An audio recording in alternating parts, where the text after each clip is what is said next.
गांव के शांत और हरे भरे परिवेश में एक संयुक्त परिवार का घर था, जहां 3 भाई और उनके परिवार एक साथ खुशी खुशी रहते थे। सबसे छोटे भाई का नाम रवि था, जो अभी कॉलेज में पढ़ रहा था। वह एक सीधा सादा, संवेदनशील और थोड़ा शर्मीला लड़का था। उसके 2 बड़े भाई थे, सुरेश और महेश। सुरेश की पत्नी का नाम सीमा था, जो रवि से लगभग 5 साल बड़ी थी। सीमा एक सुंदर और सुशील महिला थी।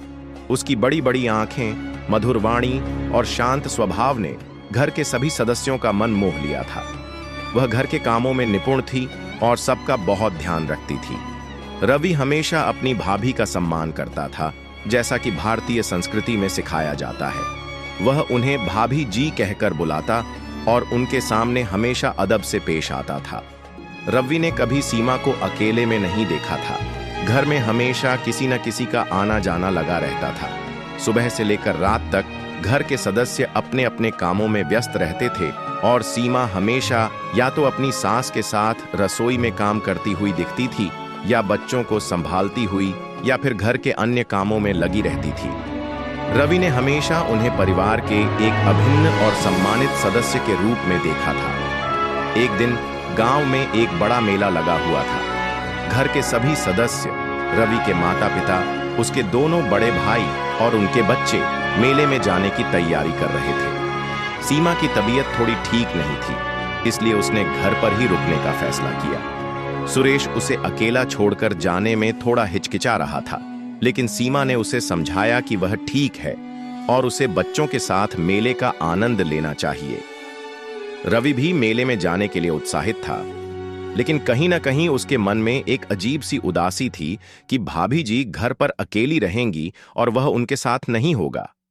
उसने हमेशा उन्हें हंसते मुस्कुराते देखा था और आज उनकी तबीयत थोड़ी नासाज थी। यह सोचकर उसे अच्छा नहीं लग रहा था।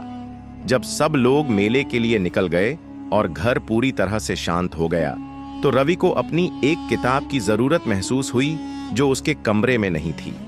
उसे याद आया कि उसने वह किताब पिछली बार भाभी जी के कमरे में देखी थी, जब वह उनसे कुछ पूछने गया था। थोड़ी हिचकिचाहट के बाद रवि भाभी जी के कमरे की ओर बढ़ा।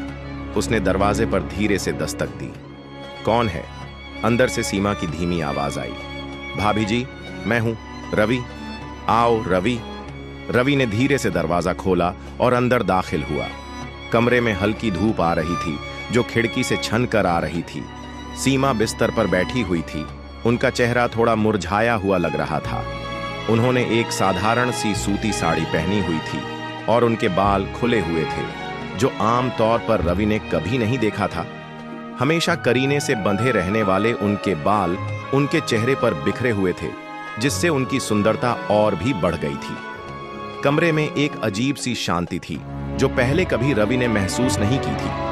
हमेशा बच्चों की किलकारियों और घर के कामकाज की आवाजों से भरा रहने वाला घर आज बिल्कुल शांत था। इस शांति में रवि ने पहली बार सीमा को सिर्फ एक व्यक्ति के रूप में देखा, एक महिला जो थोड़ी थकी हुई और अकेली थी। उस पल रवि के मन में एक अजीब सी भावना उठी। ये सिर्फ सम्मान या आदर नहीं था, बल्कि कुछ और गहरा था। सीमा की उदासी और उनकी स्वाभाविक सुंदरता ने रवि के दिल पर एक अलग ही छाप छोड़ी। उसे ऐसा लगा जैसे किसी ने उसके दिल को धीरे से छू लिया हो। क्या बात है रवि, तुम्हें कुछ काम था? सीमा ने अपनी मधुर आवाज में पूछा। उनकी आवाज थोड़ी भारी लग रही थी। रवि थोड़ा घबरा गया।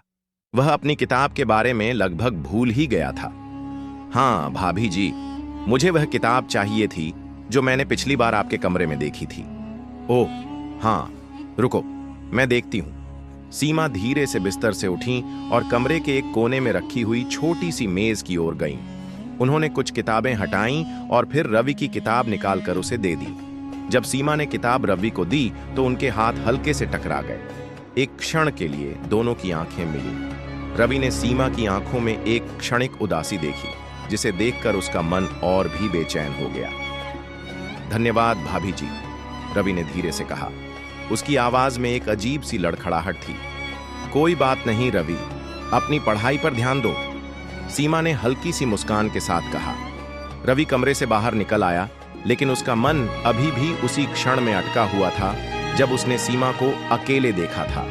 उसे ऐसा लग रहा था जैसे उसने पहली बार अपनी भाभी को एक अलग रूप में देखा हो, एक ऐसी महिला जो घर के दायित्वों के पीछे अपनी भावनाओं को छुपाए रखती है। उस दिन के बाद रवि का अपनी भाभी के प्रति नजरिया थोड़ा बदल गया। वह अब उन्हें सिर्फ अपने बड़े भाई की पत्नी के रूप में नहीं देखता था, बल्कि एक संवेदनशील और ममतामयी व्यक्ति के रूप में भी देखता था। वह उनकी छोटी छोटी जरूरतों का ध्यान रखने लगा। अगर वह रसोई में काम कर रही होती तो रवि उनसे पूछता कि क्या वह उनकी कोई मदद कर सकता है। अगर बच्चे उन्हें परेशान कर रहे होते तो रवि उन्हें बहलाने की कोशिश करता। सीमा ने रवि के इस बदले हुए व्यवहार को महसूस किया, लेकिन उन्होंने कभी इस बारे में कुछ नहीं कहा। वह जानती थीं कि रवि एक अच्छा लड़का है और उनका सम्मान करता है। उन्हें रवि की चिंता और परवाह अच्छी लगती थी। धीरे धीरे रवि के मन में सीमा के प्रति एक गहरा आकर्षण विकसित होने लगा। वह उनकी सुंदरता, उनकी सादगी और उनके शांत स्वभाव पर मोहित हो गया था। उसे हर पल उनकी याद आती रहती थी। जब वह कॉलेज से लौटता तो सबसे पहले उन्हें देखने की कोशिश करता। उनकी एक मुस्कान उसके दिन भर की थकान मिटा देती थी। रवि जानता था कि उसके मन में उठने वाली यह भावना गलत है। सीमा उसके बड़े भाई की पत्नी है और भारतीय संस्कृति में भाभी मां के समान होती है। इस तरह की भावनाएं पाप हैं और इससे परिवार में अशांति फैल सकती है। वह अपने मन को समझाने की बहुत कोशिश करता, लेकिन उसका दिल उसकी सुनने को तैयार नहीं था। वह अक्सर रात में देर तक जागता रहता और सीमा के बारे में सोचता रहता। उसे वह दिन याद आता जब उसने उन्हें पहली बार अकेले देखा था। उस पल की शांति, उनकी बिखरी हुई जुल्फें और उनकी उदास आंखें, सब कुछ उसकी यादों में ताजा था। एक दिन घर में सुरेश और सीमा के बीच किसी बात को लेकर थोड़ी अनबन हो गई। रवि ने सीमा को उदास और चुपचाप बैठे हुए देखा। उसका मन यह देखकर बहुत दुखी हुआ।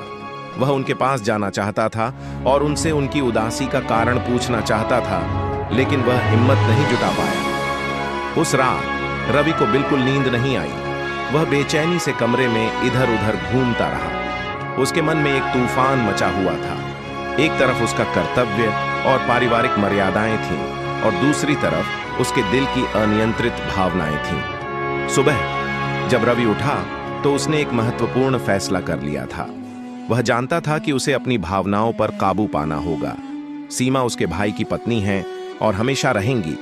उसके मन में उनके लिए जो भी भावनाएं हैं, उन्हें उसे अपने तक ही सीमित रखना होगा। उस दिन से रवि ने अपने व्यवहार में बदलाव लाने की कोशिश की। उसने सीमा से पहले की तरह सम्मानजनक दूरी बनाए रखी। वह उनसे जरूरत पड़ने पर ही बात करता और उनकी निजी जिंदगी में दखल देने से बचता। उसने अपने कॉलेज की पढ़ाई पर और अपने दोस्तों पर ध्यान केंद्रित करना शुरू कर दिया। सीमा ने रवि के इस बदले हुए व्यवहार को भी महसूस किया, लेकिन उन्होंने इस बारे में भी कुछ नहीं कहा। शायद उन्होंने रवि के मन की उथल पुथल को भांप लिया था और वह जानती थीं कि यह बदलाव समय के साथ स्वाभाविक है। धीरे धीरे समय बीतता गया। रवि कॉलेज की पढ़ाई पूरी करके शहर में नौकरी करने चला गया। वह कभी कभी गांव आता और अपने परिवार से मिलता, जिसमें सीमा भी शामिल थीं। अब उनके बीच का रिश्ता पहले जैसा ही सम्मानजनक और सामान्य था। रवि ने अपनी भावनाओं पर काबू पा लिया था और अब वह सीमा को सिर्फ अपने बड़े भाई की पत्नी के रूप में ही देखता था। लेकिन उस दिन की याद, जब उसने पहली बार अपनी भाभी को अकेले देखा था, उसके दिल के किसी कोने में हमेशा के लिए बसी रही। वह पल जब एक देवर का दिल अपनी भाभी की सादगी और उदासी को देखकर पिघल गया था, उसकी जिंदगी का एक ऐसा अनुभव बन गया जिसने उसे रिश्तों की जटिलताओं और भावनाओं की गहराई को समझने में मदद की। रवि ने सीखा कि आकर्षण और स्नेह स्वाभाविक मानवीय भावनाएं हैं, लेकिन उन्हें सही दिशा देना और मर्यादाओं का पालन करना जरूरी है। उसने यह भी सीखा कि किसी व्यक्ति को सिर्फ उसकी भूमिका के आधार पर नहीं देखना चाहिए, बल्कि उसकी भावनाओं और उसकी व्यक्तिगत पहचान का भी सम्मान करना चाहिए। सीमा भी अपनी जिंदगी में खुश थीं।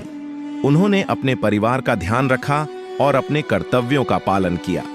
शायद उन्हें कभी रवि के मन की उस क्षणिक भावना का पता नहीं चला, लेकिन रवि के बदले हुए व्यवहार ने उन्हें यह जरूर महसूस कराया कि वह एक संवेदनशील और समझदार देवर हैं। यह कहानी एक ऐसे पल की कहानी है जब एक युवा लड़के का दिल अपनी भाभी के प्रति एक विशेष भावना से भर गया, लेकिन उसने अपनी समझदारी और पारिवारिक मूल्यों के कारण उस भावना को नियंत्रित किया। यह कहानी रिश्तों की नाजुकता और मानवीय भावनाओं की गहराई को दर्शाती है। यह बताती है कि कैसे एक क्षण किसी के मन में एक गहरी छाप छोड़ सकता है और कैसे समय और समझदारी उस भावना को एक सम्मानजनक दायरे में वापस ला सकती है। रवि अब एक समझदार और जिम्मेदार व्यक्ति बन चुका था। उसने अपने जीवन में कई और रिश्ते देखे, लेकिन वह पहला पल जब उसने अपनी भाभी को अकेले देखा था और उसका दिल पिघल गया था, हमेशा उसकी यादों में एक अनकही कहानी की तरह जीवित रहा। ये कहानी उसे हमेशा याद दिलाती रही कि भावनाएं कितनी शक्तिशाली हो सकती हैं और उन्हें नियंत्रित करना कितना महत्वपूर्ण है। ये कहानी उस अनकहे सम्मान और स्नेह की भी है जो एक देवर के दिल में अपनी भाभी के लिए पल सकता है, बिना किसी गलत इरादे के।